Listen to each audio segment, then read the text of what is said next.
మా good morning ఎవరు బడి నాన్న? Good morning. ఇదేంటి తెలుసా? ఏంటిది? ఇవేంటి? మీరు ఎక్కువగా ఇష్టంగా తింటున్నారు కదా, ఇవి తింటున్నారా? మరి ఇవి తింటున్నారు ఎందుకంటే నిన్న నేను చెప్పిన దగ్గర నుంచి కొంచెం ఆపేశారేమో. ఒక్కసారి చూడండి, ఇవి ఒక లేస్ అనేవి ప్లస్ ఈ కురుకురు అనేవి చాలా డేంజరస్ పదార్థాలు అన్నమాట.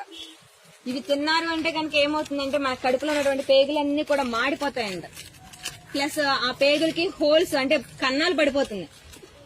నెక్స్ట్ తర్వాత ఏమవుతుందంటే వాంతులు, జ్వరము, తర్వాత అంతా కూడా భయంకరమైన వ్యాధులు, క్యాన్సర్ లాంటివి కూడా వస్తున్నాయంట. తెలుసు కదా. మొన్న ఒక అన్నయ్యకి ఏమైందంటే, ఇదిగో ఈ అన్నయ్యకి ఈ కురుకురేలు ప్లస్ నూడిల్స్ చాలా భయంకరం. ఈ అన్నయ్యకి కురుకురేలు నెక్స్ట్ ఈ లేస్ ప్యాకెట్లు నెక్స్ట్ నూడిల్స్ అయితే తినడం వల్ల ఆపరేషన్ పడింది. ఈ అన్నయ్య మన అన్నయ్యే కదా, తెలుసు కదా, మన స్కూల్ బాబే కదా, అవునా? ఒకసారి